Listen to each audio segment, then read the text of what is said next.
अस्सलाम वालेकुम जी, welcome back coffee with GFS के साथ। मैं हूं आपकी होस्ट नादिया मुनीर। जैसे कि हमेशा की तरह हमारा मकसद है कॉफी विद जीएफएस में हम कामयाब लोगों की सक्सेसफुल स्टोरीज दिखाते हैं कि कैसे उन्होंने अपनी सक्सेसफुल जर्नी का स्टार्ट किया था। ऑब्वियसली स्टार्ट हमेशा सबके लिए बहुत मुश्किल होता है। आज भी हमारे साथ एक ऐसे इंसान मौजूद हैं जिन्होंने बिल्कुल जीरो से स्टार्ट लिया है और ही is a self made person. उन्होंने किसी किस्म की किसी की कोई मदद नहीं ली। मैंने उनको जितना ऑब्जर्व किया है, जितना मैंने उन पर रिसर्च किया है, हर चीज़ के मुताबिक he is a perfect one. कैसे? He is very hard working. उनको अपने प्रोजेक्ट पर जिससे उन्होंने रियल एस्टेट स्टार्ट किया, जिस पर उन्होंने कम से कम 2 से 3 साल या इससे ज़्यादा भी हो सकता है, हमें एस्टिमेटेडली पता है, हमें एग्जैक्ट वही बताएंगे। उन्होंने एक ही प्रोजेक्ट पर काम करते हुए खुद को इतना कामयाब किया और करोड़ों का रेवेन्यू उन्होंने कंपनी को जनरेट करके दिया। उसके बाद उन्होंने अपनी खुद की कंपनी बनाई और बहुत ही कम उम्र में, मतलब इतनी सी एज में एक कंपनी का सीईओ होना बहुत मायने रखता है। और तो जिस कंपनी को उन्होंने कामयाब किया वहाँ पर भी वो कंपनी के पायनियर कहलाते थे। मज़ीद हम उनसे ही उनके बारे में जानेंगे। उनका नाम है मिस्टर शुएब कदीर। सर कैसे हैं आप? अल्हम्दुलिल्लाह, आप ठीक है? सर आई एम गुड, करम मालिका। First of all thank you so much GFS की तरफ से, और हम भी बहुत ज़्यादा शुक्रगुजार हैं कि आपने हमें अपना कीमती टाइम में से थोड़ा सा हमें वक्त दिया है for the sake of interview. Sir मुझे इस तरह से कि जितना मैंने रिसर्च किया था, जितना मुझे पता चला था आपके बारे में, वो तो मैं अपने व्यूवर्स को इंट्रोडक्शन में बता चुकी हूँ। मुझे हम चाहते हैं कि आप अपनी ज़ुबानी अपने बारे में हमें थोड़ा सा बताएं कि आपने अपनी लाइफ जर्नी को कहाँ से स्टार्ट किया था, your study background, your professional life. क्या आप प्रोफेशनल लाइफ में आते ही फ़ौरन रियल एस्टेट में आ गए थे या कुछ बिजनेस से होते हुए? काइंडली मुझे बताएं। सबसे पहले तो ये है कि शुएब कदीर जो है, मैंने खुद इलेक्ट्रिकल इंजीनियरिंग की हुई है, इंजीनियर हूँ, ठीक है। और इंजीनियरिंग के बाद जो है मैंने प्रोजेक्ट मैनेजमेंट की और मैंने अपनी प्रोफेशनल लाइफ जो है स्टार्ट की थी वो यूफोन से। यूफोन पे था, कॉल सेंटर का काम था और उसमें पीआईए के प्रोजेक्ट से मैंने स्टार्ट की। पीआईए के प्रोजेक्ट पे जब मैंने काम किया, कॉल सेंटर में जॉब करना तो मुझे बिल्कुल भी पसंद नहीं था, ठीक है। मैंने 6 मंथ काम किया वहाँ पे, बट वहाँ पे काम करने का मुझे बहुत मज़ा आया। वहाँ पे मैंने जितना भी काम किया वो एयरलाइन का काम किया, टिकटिंग का काम किया, कोडिंग बेस्ड काम था, बहुत अच्छा लगा मुझे, ठीक है। वहाँ से मुझे शौक हुआ मैं ट्रेवल के काम करूँ। इंजीनियरिंग का काम फिर मेरा वहाँ से शौक हट गया, मेरा शौक हुआ कि मैं ट्रेवलिंग में, इंजीनियर मोस्टली जाते हैं अपनी फील्ड में ही हैं, बट मैंने शुरू से ही फील्ड चेंज कर ली अपनी, ठीक है। तो जब मैं ट्रैवल की फील्ड में आया तो फिर मैंने जेरीज ट्रैवल जो है वो ज्वाइन की। जेरीज ट्रैवल में आया तो शुरू से शौक था काम सीखने का। कॉल सेंटर से मैंने टिकटिंग का काम सीखा। फिर जब जेरीज में आया तो वहाँ पे मैं वीज़ा सेंटर में बैठता था, सिटिंग थी, एज अ ट्रैवल कंसल्टेंट था, बट मैं वहाँ पे मैंने साथ साथ वीज़ा कंसल्टेंसी भी स्टार्ट कर दी, ठीक है। मुझे उस काम का मज़ा आने लगा। मैंने मज़ा तब आया था क्योंकि अर्निंग बहुत अच्छा अर्न किया होगा, ठीक है। अर्निंग बहुत अच्छी आती। फिर वो एक और भी मज़ा आता है कि इंसान को कि कभी किसी को यूरोप भेज रहे हैं, कभी किसी को यूके भेज रहे हैं, कभी कहाँ दिल में तो आता होगा कि मैं भी फिर कहीं भी जा सकता हूँ। और सबसे अच्छी चीज़ थी कि कभी दिन में कभी कोई एक्टर्स आ रहे हैं, कभी हमारे पास कोई पॉलिटिशियंस आ रहे हैं, हाई प्रोफाइल लोगों के साथ मुलाकात, डेली लोगों के साथ बहुत अच्छी मेरी जो है मीटअप होता था। तो वो एक उस चीज़ का भी मार्केट में बहुत अच्छी पीआर बन रही थी, बहुत अच्छे बड़े लोगों के साथ, ठीक है। ऐसे ही बंदे को बड़ी खुशी होती है कि जी मेरा इसके साथ भी ताल्लुक है, मेरा इसके साथ भी ताल्लुक है, ठीक है। तो वो बड़ा अच्छा लग रहा था काम में। तो बट कोविड ने आया तो कोविड ने सारा सत्यानाश कर तबाही कर दी। कोविड के टाइम पे हमें जो है वो पूरी दुनिया ही बंद हो गई, तो इसी तरह फिर पाकिस्तान में था, सारी ट्रैवल एजेंसीज बंद, सारी ट्रैवलिंग बंद, सारी एम्बेसीज बंद। तो उस टाइम पे फिर कोई काम बचा नहीं मार्केट में, सब कुछ बंद हो गया था, सिर्फ एक रियल एस्टेट ही चल रहा था। तो एक्सीडेंटली बस हम रियल एस्टेट में, ठीक है, ठीक है। तो यहाँ से फिर आपका रियल एस्टेट का, यहाँ से फिर रियल एस्टेट स्टार्ट हो गया हमारा, ठीक है सर, गॉट इट। तो एक्सीडेंटली आके बंदा अगर इतना कामयाब होता है और अपनी कंपनी बना सकता है, तो हम भी आ जाए फिर इसमें। बिल्कुल, डेफिनेटली, हर बंदे की अपनी प्रायोरिटीज होती हैं। तो हम भी अपनी कंपनी स्टार्ट कर लें। बंदे ने अपने टारगेट सेट किए थे ना, लाइफ गोल्स, अपने लाइफ में आगे क्या क्या अचीव करना है, ठीक है। फिर डिपेंड करता है आपने क्या क्या अचीव करना है, उसके अकॉर्डिंगली आप अपना प्लान करते हो कि जी हाँ जी मैंने इस फील्ड में जाना है, इस फील्ड में जाके मैं अर्निंग कर सकता हूँ। तो ट्रैवल की फील्ड में मुझे शुरू में आइडिया और था कि मैं अपने गोल अचीव कर सकता हूँ, बट कोविड ने तो सारा का सारा काम खराब कर दिया। ऑब्वियसली बहुत सारे लोगों के बहुत सारे काम और मामला रुके थे। तो मुझे बताइएगा कि आपको कौन सा बिजनेस ज्यादा अट्रैक्टिव लगा, जिसमें आपने ज्यादा अर्न किया? हमें बिल्कुल नेक्स्ट सजेशन चाहिए ताकि हम भी जल्दी जल्दी से उस बिजनेस की तरफ मूव कर जाए। देखिए, ट्रैवल का काम है, उसमें अपने बेनिफिट्स हैं, उसमें कुछ लिमिटेशंस भी हैं और कुछ जो है मतलब उसमें भी हार्ड वर्क उसमें भी बहुत ज़्यादा है। ठीक है। और रियल एस्टेट है, रियल एस्टेट तो आजकल एक तरह का बहुत ज़्यादा टफ भी है, क्योंकि जितने मार्केट में लोगों के साथ फ्रॉड हो रहे हैं, मामला हो रहे हैं, इस तरह की सिचुएशन में बहुत ज़्यादा लोग जो हैं वो रियल एस्टेट से भी डरते हैं। ठीक है, इन्वेस्ट करने से। तो डिपेंड करता है, आपके ऊपर डिपेंड करता है आपका माइंडसेट क्या कहता है, आप किस फील्ड में जा सकते हैं। यानी कि अगर हम सही टाइम पे डिलीवर नहीं करते तो कंपनी हमारी नहीं चलेगी, ऐसा ही है।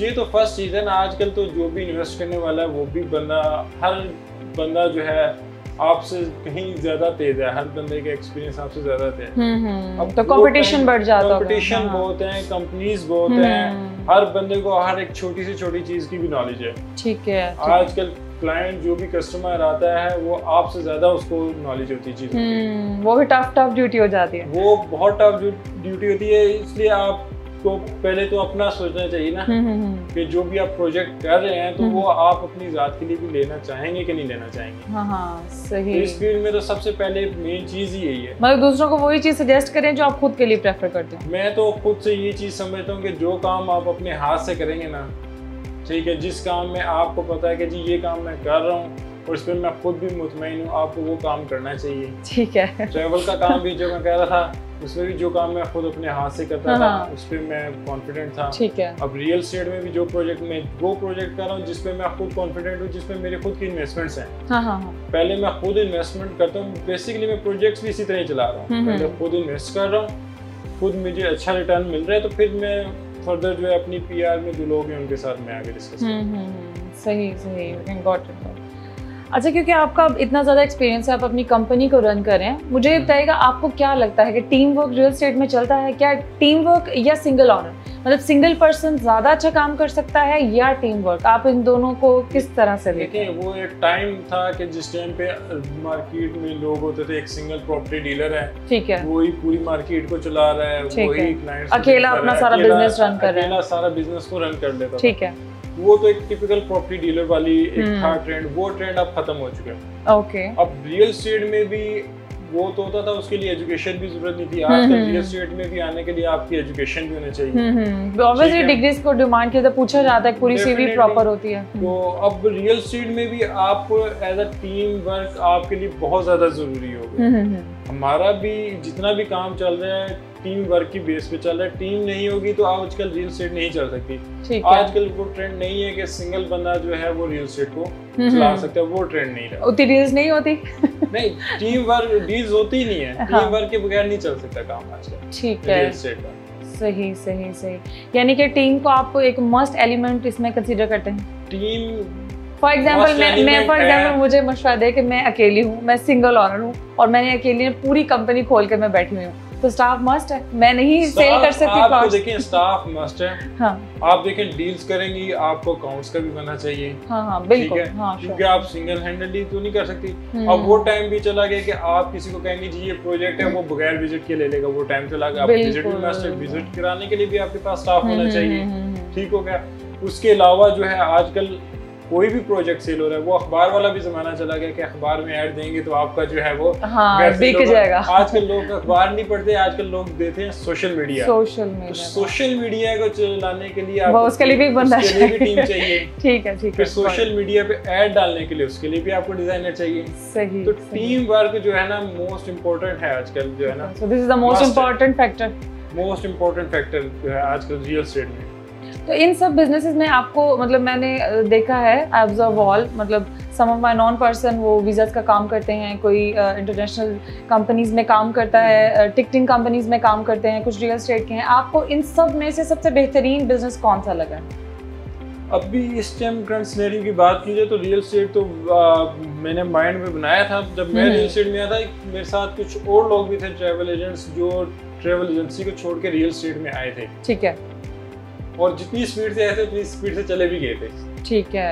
रियल एस्टेट में हर कोई बंदा कामयाब नहीं होता। ओके। क्योंकि आजकल डिफरेंट कंपनीज हैं, अच्छी सैलरीज ऑफर कर रही हैं, डिफरेंट सैलरीज ऑफर कर रही हैं। आजकल तो आप जंपिंग बहुत जल्दी होती होगी। हाँ, लोग एकदम स्विच होते हैं, किसी जगह पे प्रोजेक्ट पे सेट नहीं होते उससे पहले स्विच कर जाते हैं सैलरीज की लालच में। आपको इस फील्ड में बजाय इसके कि आपको लालच करनी चाहिए सैलरीज की, आपको इस फील्ड में अपने प्रोजेक्ट पे कॉन्फिडेंट होना चाहिए। प्रोजेक्ट देखना चाहिए कि प्रोजेक्ट जो मैं सेल कर रहा हूँ वो आगे मार्केट में ऑथेंटिक है कि नहीं है। बिल्कुल। अगर प्रोजेक्ट आपका ऑथेंटिक होगा तो आपके पास कस्टमर होंगे, फिर आपके पास जब कस्टमर होंगे आपकी सेल ज्यादा होंगी, ऑटोमेटिकली आपको कमीशन ज्यादा मिलेंगे, आपको सैलरी की जरूरत ही नहीं पड़ेगी। ठीक है। मेरा जहाँ तक ख्याल है कि लोगों को ये फौरन रियल एस्टेट में आके फील्ड स्विच नहीं करनी चाहिए, कुछ स्टे करना चाहिए, प्रोजेक्ट्स देखने चाहिए। फील्ड स्विच करने से बेहतर आप प्रोजेक्ट देखेंगे, आप प्रोजेक्ट पे काम कर रहे हैं, वो प्रोजेक्ट आपको अच्छा लग रहा है, आप सेल कर सकते हैं। It demands time। बिल्कुल। तो आप इसको थोड़ा सा लॉन्ग टर्म में देखते हैं। थोड़ा सा टाइम देना चाहिए। मिनिमम जो है इसको 6 to 8 मंथ देने चाहिए आपको। ये तो वही बात होगी जैसे रियल एस्टेट प्लॉट ये क्या कि रियल एस्टेट में बेचा जाता है कि जी थोड़ा लॉन्ग टर्म आप इसको होल्ड करके रखें और फिर वो आपको बेनिफिट देगा। आजकल शॉर्ट टर्म में सब कुछ ही फ्रॉड है। अच्छा, मतलब हमें 1 माह पर और 2 माह पे कहीं से इन्वेस्टमेंट हमें दे के डबल होके नहीं आएगी हमारे पास। ये तो बिल्कुल झूठ है ना। मैंने तो कुछ ऐसे ऐप भी देखे हैं कि जहाँ पर कहे आप दें हमें 3 माह बाद हम आपको ट्रिपल करके देंगे। वो तो स्टार्ट में आपको बहुत अच्छे रिटर्न देते रहेंगे। ठीक है। फिर जब आप उसमें और अमाउंट डालेंगे ना वो एक ही दफा आपको झटका देंगे। आप हमें इन्फॉर्म करें। आप हमें इन्फॉर्म करेगा, हम टाइमली अपनी अमाउंट जैसे डबल होगी हम निकलवा लेंगे उनके फ्रॉड करने से पहले। वो तो देखिए आप डिपेंड करते हैं ना आजकल ऐप कौन से आप यूज कर रहे हैं। ठीक है, सही हो गया। अच्छा सर, सोशल मीडिया की क्योंकि आपने भी बात की तो मुझे ये बताइएगा कि YouTube के प्लेटफॉर्म को लोग बहुत ज़्यादा यूज़ कर रहे हैं ना, मतलब अपने बिजनेस को उसको ज़्यादा से ज़्यादा स्प्रेड करने के लिए यूट्यूबर्स बहुत एक्टिव हैं। अगर रियल एस्टेट पर्सन भी हैं वो खुद मतलब बाय देमसेल्फ वो बहुत एक्टिव हैं। तो आपको क्या लगता है YouTube रियल एस्टेट इंडस्ट्री में क्या किरदार अदा कर रहा है? देखिए YouTube जो है ना आजकल तो लोग YouTube से भी बहुत ज़्यादा अच्छी अर्निंग कर रहे हैं। खाली वीडियोस बना के फजूल कंटेंट बना के बहुत सारे लोग डाल रहे हैं। टिकटॉकर्स कभी किधर कभी YouTube पे किधर चले गए। ठीक है, फजूल कंटेंट जो है वो डाले जा रहे हैं। ठीक है। तो आजकल जो YouTube कुछ मैंने कंपनीज को देखा है जो YouTube पे वीडियोस बना के डालते हैं और वो ओवरसीज क्लाइंट के लिए बहुत हेल्पफुल साबित होती है। वो उसमें बिल्कुल सारा नेचुरल कंटेंट होता है जो YouTube पे वीडियोस बनाई जाती हैं, कैजुअल वीडियोस होती हैं, सारा नेचुरल होता है, कोई भी फोटोजेनिक नहीं होता। तो वो ओवरसीज क्लाइंट जो इन्वेस्टमेंट करते हैं उनके लिए बहुत हेल्पफुल साबित होता है। वो उसके ऊपर एज कम्पेयर टू जो हम सोशल मीडिया पे फोटोजेनिक कैंपेन्स चलाते हैं उसके मुकाबले में वो उन वीडियोस को देख के वो थोड़ा उनका ट्रस्ट जो है वो जल्दी बिल्ड हो जाता है। वो उसको पॉजिटिवली देखते हैं। उनके जो उनके माइंड में क्वेश्चंस होते हैं वो सारे क्वेश्चंस मोस्टली क्वेश्चंस क्लियर तो हो जाते हैं। वो जब नेचुरल वीडियो देखते हैं ना कैजुअल वीडियोस YouTube पे तो वो उनके बहुत सारे क्वेश्चंस वैसे ही क्लियर हो जाते हैं, उनका ट्रस्ट बन जाता है। ठीक है। मतलब आप इसको आप मतलब चाहते हैं कि YouTube के थ्रू ये सेल परचेज चलती रहनी चाहिए, बिल्कुल चलती रहनी चाहिए। लोग फजूल कामों के लिए यूज कर रहे हैं, सही काम के लिए यूज कर लें तो अच्छा है। सही। तो आप फिर अपना YouTube चैनल कब बना रहे हैं और किस नाम से बना रहे हैं? हमारी प्रोसेस में चीजें चल रही हैं। मैं फिर वही बात कहूँगा इसके लिए भी टीम चाहिए। मतलब कि सोशल मीडिया डिपार्टमेंट जो है सर नहीं हायर करना चाहते ऐसे ही? नहीं, मैंने कुछ हायर किया हुआ है। अच्छा, जो अभी तक डिजिटल कैंपेन्स चला रहे हैं। आपने एंकर तो नहीं हायर किया? Anchor person, host? Anchor person अभी हायर करने हैं, कंटेंट क्रिएटर हायर करने हैं। तो ये सारी चीजें हैं, वक्त के साथ साथ चलती रहेंगी। अच्छा सर, मुझे अपनी कंपनी के बारे में बताइएगा। मुझे ये बताइएगा कि आपने कब पहली बार सोचा कि अच्छा मुझे अब अपनी कंपनी बनानी है, and what was the reason, क्यों? सबसे पहले तो ये ना कि मैंने जब अपनी जॉब वाली फील्ड में प्रोफेशनल लाइफ में स्टार्ट की तो उस टाइम पे मैंने टारगेट सेट कर लिए थे। ठीक है। टारगेट भी सेट, वो जो लड़कों वाला शौक होता है कि जी सबसे पहले जी मैंने गाड़ी लेनी है और मलिक रियाज बनना है। मलिक रियाज नहीं बनना तो बस शुरू में यही शौक। रियल एस्टेट में आने से पहले की मैं बात कर रहा हूँ। रियल एस्टेट में आने के बाद तो हर कोई चाहता है कि जी कोई मलिक रियाज बन जाए। ठीक है। तो वो रियल एस्टेट में आने के बाद होता है। बट जब प्रोफेशनल लाइफ स्टार्ट की तो उस टाइम पे सबसे पहले यही एम बनाया कि सबसे पहले गाड़ी लेनी है। ठीक है। जब गाड़ी ली तो गाड़ी के बाद सबसे ज्यादा फिर आजकल जो ट्रेंड चल फिर एम बनाया कि सिविक लेनी है, बड़ी गाड़ी सिविक लेनी है। ठीक है। आजकल वो सिविक वाला लोंडा भी बड़ा मशहूर है तो वो सिविक का शौक तो हुआ, तो वो टारगेट सेट किया कि कितने टाइम फ्रेम के अंदर लेनी है। ठीक है। फिर उसके बाद टाइम ये सेट किया, एक और टारगेट सेट किया जी। अब जो है मैंने घर लेना है, घर लेना है, किसी सोसाइटी में लेना है। ठीक है। तो इस तरह टारगेट सेट करते करते जब ये सारी चीजें मैंने टारगेट अचीव कर लिए, तो वो वही वाली आपकी वाली बात है कि जी मलिक रियाज बनना। मलिक रियाज बनने का तो नहीं सोचा था, बट ये सोचा हुआ था कि जी एक अच्छा इन्वेस्टर बनना है। ठीक है।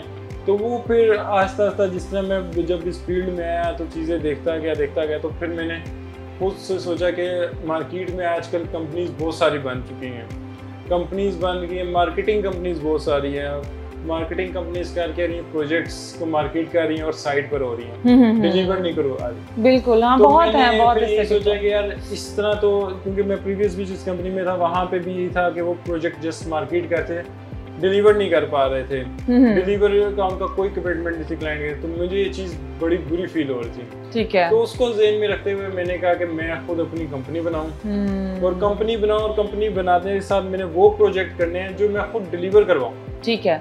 ताकि जो एंड यूजर है, क्योंकि मैंने तो आपको बताया कि मैंने सबसे पहले खुद के लिए परचेजिंग की हुई है, फिर अपने पर्सनल पीआर में सेल की हुई है। ठीक है, ओके। तो जाहिर बात है सबसे पहले तो डिलीवर किया या नहीं किया हमें ये बताइएगा। डिलीवर किया है, अल्हम्दुलिल्लाह हमारी चीजें डिलीवर हो रही हैं। ठीक है। वो फिर मैं आपको कहूँगा कुछ टाइम टेकिंग होती हैं चीजें। तो अल्हम्दुलिल्लाह अब जो भी प्रोजेक्ट्स हम कर रहे हैं उसके ऊपर हमारा फोकस ही ज्यादा डिलीवरी के ऊपर है। तो मैंने अपनी जो कंपनी बनाने का स्टार्ट लिया था तो वो यही सोच के लिया था कि मैंने प्रोजेक्ट डिलीवर करवाने हैं। ठीक है। अर्निंग तो करनी है पर प्रोजेक्ट डिलीवर कराना है। आजकल मार्केट में ये बहुत कम कंपनी सोच रही है जो प्रोजेक्ट डिलीवर कराने की। बिल्कुल। तो मैंने जिसकी वजह से उनका डाउनफॉल भी है। बहुत सारी कंपनीज का डाउनफॉल, बहुत बड़ी कंपनीज का डाउनफॉल। तो बस ये चीजें देखते हुए मैंने फिर अपनी कंपनी का स्टार्ट किया। कंपनी का नाम assets.com, कंपनी का नाम ये क्यों रखा गया? What's the reason? क्यों रखा? अभी एक्सीडेंटली नाम से डिफरेंट नाम सोचे, एक्सीडेंटली कंपनी का नाम। हाँ, ये भी नाम बस वैसे ही बैठे ज़हन में आया और प्री प्लान ये भी नहीं था। अगर हाथ सातन तौर पे ही रखना था, मेरा नाम इतना खूबसूरत है, नादियाज भी रखा जा सकता था। वो बस उसमें कोई मसला है। assets.com बस इस टाइम पे मेरे माइंड में आया क्योंकि कुछ प्रीवियस कंपनी में हमारे कुछ एसेट्स के इशू चल रहे थे। समझ लेके वहाँ से दिमाग में एक्सीडेंटली नाम आ गया। ठीक है कि इसका नाम भी assets.com रख देते हैं। जी, सही हो गया। अच्छा, सर मुझे ये बताइए, हमने यूथ की बात की ना, आपने यूथ की बात की कि दे यूज्ड टू जंप सो सून, बहुत जल्दी एक जगह से दूसरी जगह जाना, और यही आपने नाकामयाबी की वजह बताई। यंगस्टर जब, जैसे फॉर एग्जांपल आपने कंपनी स्टार्ट की, ठीक है, तो चले माशाल्लाह आपका एक्सपीरियंस तो बहुत अच्छा जा रहा है। जब कोई कंपनी स्टार्ट करता है और बहुत जल्दी वो, हम देखते हैं कि जितनी जल्दी वो स्टार्ट होती है उससे भी ज़्यादा जल्दी वो बंद हो जाती है, बहुत जल्दी हार मान ली जाती है। तो इस पर आपका क्या ख्याल है? यंगस्टर्स को क्या करना चाहिए? What should they do? देखिए, आजकल के तो जितने भी यंगस्टर है ना, वो सारे अफरा तफरी में सब शॉर्टकट्स ढूंढ रहे हैं, और रियल स्टेट में भी आके मोस्टली यही है, शॉर्टकट ढूंढ रहे हैं। कोई आया कहते हैं कि भाई कोई क्लाइंट है तो बड़ा सा छक्का लग जाए, मैं एक दिन में मैं गाड़ी भी ले लूँ, घर भी ले लूँ, 7-8 करोड़ की डील हो जाए, 7-8 करोड़ की डील हो जाए, मेरे अकाउंट में भी लाखों रुपए आ जाए। सब आजकल शॉर्टकट ढूंढ रहे हैं। ठीक है। आजकल ऐसा सिनेरियो है नहीं है। आजकल कोई किसी जगह पे 10 लाख रुपए भी लगा रहा ना, छोटी से छोटी अमाउंट भी लगा रहा ना, तो बहुत सोच समझ के बिल्कुल। ठीक है कि इसका पे बैक क्या होगा। बिल्कुल, सब एक तो सब देख रहे हैं ना कि इसका रिटर्न्स क्या है, कितने टाइम में है, करना भी चाहिए कि नहीं चाहिए। आजकल तो मार्केट में अनसर्टेनिटी बहुत है, डॉलर का रेट नहीं दिख रहा है एक जगह पे, तो हमारी जो डॉलर हो गया, गोल्ड हो गया आपका, हमारी यूथ भी इसी तरह है, डॉलर की रेट की तरह किसी जगह पे टिक नहीं है, ऊपर नीचे जाती रहती है, ऊपर नीचे जा रही है, कोई किधर भाग रहा है, कोई किधर भाग रहा है, किसी एक जगह पे टिक के काम नहीं कर रहा है। जिसको जहाँ पे थोड़ा बेनिफिट नजर आता है वो वहाँ पे भाग जाता है। आपने तरह तरह के काम किए ना, तो बिल्कुल अभी आपका रियल एस्टेट का काम है ना, लेकिन इससे पहले आप डिफरेंट सेक्टर्स के आप पर्सन रह चुके हैं ना, मेंबर रह चुके हैं, आप एज अ वर्कर काम कर चुके हैं। तो मुझे ये बताइएगा कि आपका इन सब सेक्टर्स में आपको क्या लगता है कि इन्वेस्टमेंट, मतलब फॉर एग्जांपल डॉलर में होगी, गोल्ड में होगी, ज़मीन में होगी, रियल एस्टेट के बिजनेस में, आपको क्या लगता है सबसे ज़्यादा इन्वेस्टमेंट किधर सिक्योर है और सबसे ज़्यादा बेनिफिशियल कहाँ है? देखिए, सबसे ज़्यादा मैं तो बेहतर जो समझता हूँ इन्वेस्टमेंट, वो तो रियल एस्टेट की है। ठीक है, डॉलर्स की रेट डॉलर्स में इन्वेस्टमेंट्स, ट्रेड में इन्वेस्टमेंट्स, ये इनको तो मैं समझता हूँ कि ये सब है जुआ। ठीक है। रियल एस्टेट वो एक ऐसी इन्वेस्टमेंट है ना, अगर आपके साथ अगर कोई फ्रॉड नहीं कर रहा बंदा, आप सही छानबीन करके किसी प्रोजेक्ट पे इन्वेस्ट कर रहे हैं, कोई जेन्युइन प्रोडक्ट भी है ना, वो आपकी जो है इन्वेस्टमेंट की ग्रोथ जो है वो स्लो होगी, बट ये मस्ट है कि आप कभी नेगेटिव नहीं जाएंगे। रियल एस्टेट में आपको पेशेंस दिखानी पड़ती है। बिल्कुल। रियल एस्टेट वाहिद ऐसी है फील्ड जिसमें आप कभी नुकसान नहीं होगा अगर आप सब्र करते हैं, और आपके जो इन्वेस्ट करवाने वाले लोग हैं, आपको आगे कंपनी जो है वो अच्छी मिलती है, तो आपकी कभी भी नुकसान नहीं होगा। रियल एस्टेट मेरे हिसाब से सबसे सेफ इन्वेस्टमेंट है। अच्छा, आपको क्योंकि अभी आप कर ही रियल एस्टेट रहे हैं और इससे पहले अपने डिफरेंट बिजनेस के, आपको पर्सनली सबसे ज़्यादा आपका अच्छा एक्सपीरियंस कहाँ में रहा कि अच्छा हाँ मुझे यही चीज़ करनी है, मुझे इसी को लेकर चलना है, I don't want to switch again? देखिए, मैं तो रियल एस्टेट में जब से आया हूँ उस टाइम से मुझे 2 या 3 मंथ लगे थे चीज़ें समझते हुए। ठीक है। तो जब मैं चीज़ों के सिर्फ डेप्थ में जाके सीखा हूँ, तो उसके बाद तो मुझे आइडिया हो गया था कि भाई यही फील्ड मैंने आगे कंटिन्यू करनी है। मैं उसके बाद मेरे क्योंकि जो प्रीवियस कंपनी थी, कोविड के बाद वो ओपन हो गया था सारा ट्रेवल का सिस्टम, वहाँ से भी ऑफर्स आती नहीं है, बट काम भी आता था। ये नहीं था कि काम भी नहीं आया था, उधर से भी मुझे अर्निंग हो रही थी, मैं साथ साथ कर भी रहा था रियल एस्टेट में रहते हुए भी। बट फिर आस्ते आस्ते मैंने उस काम को छोड़ दिया, मैंने इसी फील्ड को कंटिन्यू किया और मैंने डिसाइड कर लिया था कि मैंने इसी फील्ड को ही आगे कंटिन्यू करना है। उसको मैं एज अ पार्ट टाइम दूसरा बिजनेस कर लूँगा, बट फर्स्ट बिजनेस प्रेफर आप रियल एस्टेट को ही करें। ठीक है। मुझे ये बताइएगा कि सर हम बहुत ज़्यादा चीज़ देखते हैं ना, क्योंकि इन्वेस्टमेंट जब भी जो भी इंसान करता है उसका एम यही है कि अच्छा मुझे, और उसको होता है कि मुझे प्रॉफिट जल्द से जल्द मिल जाए, जितनी जल्दी मिल सकता है। रियल एस्टेट में भी उनकी यही ऑब्वियसली एक अफरा तफरी देखने में आती है कि अच्छा मैं आज इन्वेस्ट करूँ, मुझे 1 माह बाद वो मुझे वहाँ से प्रॉफिट मिल जाए, लेकिन ऑब्वियसली इट्स नॉट पॉसिबल। और रियल एस्टेट तो है भी ऐसा ही बिजनेस के बहुत आपको थोड़ा सा लेट ही पे करता है। आई थिंक मिनिमम बेस में जो ड्यूरेशन है आपको मिनिमम अगर मैं सबसे कम बताऊँ, आई गेस 5 to 6 मंथ्स होगी, इससे कम में नहीं हो सकता। तो ये सूरत हाल, ये तो क्लाइंट का माइंडसेट है ना, लेकिन इस सूरत हाल में डेवलपर्स के लिए भी फिर ये एक बहुत बड़ा चैलेंज बन जाता है। इस सारी सिचुएशन को आप किस तरह से देखते हैं? देखिए, सबसे पहले तो हम मार्केटिंग करने वाले जितने भी लोग हैं, इनको ये चीज़ समझनी चाहिए और इनको ये अपने कस्टमर को ये गाइड करना चाहिए कि कोई भी प्रोजेक्ट है जो ऑथेंटिक प्रोजेक्ट है, वो आपको विद इन मंथ में रिटर्न्स नहीं देता। बिल्कुल। एक नॉर्मल भी कोई प्रोजेक्ट है, उसको एक आप छोटा सा घर भी बनाएंगे ना, तो उस घर को भी तैयार होने में साल लग जाता है आजकल। लग जाता है, बिल्कुल। ठीक है, अगर सही प्रॉपर तरीके से बना जाए, बिल्कुल। अगर वही बस खुद खींच के बनाया जाए तो वो तो आप 3 महीने 6 महीने बना लेंगे। ठीक है, बट ये है क्लाइंट को भी, कस्टमर को भी ये चीज़ समझनी चाहिए और मार्केटिंग वालों को भी ये गाइड करना चाहिए कि कोई भी प्रोजेक्ट है, ऑथेंटिक प्रोजेक्ट है, वो आपको रिटर्न्स जो भी देगा वो आपको मिनिमम 6 मंथ मस्ट है, मिनिमम। ठीक है, रिक्वायर्ड है आपको कम से कम 6 मंथ। वो भी आपको इतना अच्छा प्रॉफिट नहीं होगा, मिनिमम सा प्रॉफिट होगा। ठीक है, ठीक है। आप क्लाइंट को डिलीवरी के टाइम तक वेट करना चाहिए अपने प्रोजेक्ट, मतलब आप होल्ड करके रखें और डिलीवरी कम से कम भी डिलीवरी के टाइम तक। काम जो है आजकल शॉर्टकट पे ना करें, रियल एस्टेट में बिल्कुल शॉर्टकट के लिए काम ना करें। आप व्यूअर्स को क्या सजेस्ट करेंगे, मिनिमम टाइम क्या होना चाहिए? मिनिमम 1 साल का आप तो कम से कम रखा, आप रखें अपने माइंड में। कोई भी प्रोजेक्ट हो, कोई भी प्रोजेक्ट हो, आज 6 मंथ बाद उसके फेजेस चेंज होते हैं, मार्केट के भी फेजेस चेंज होते हैं, तो वो उसको भी आप कम से कम 1 साल तक रखें, 1 साल का माइंड में रखें। आपके ऑब्वियसली क्योंकि आपका जितना भी जर्नी है, जितना भी लाइफ स्ट्रगल रहा है आपका, तो हमारे पास फन मोमेंट्स भी आते हैं, हमारे पास हमारे स्ट्रगल मोमेंट्स भी होते हैं।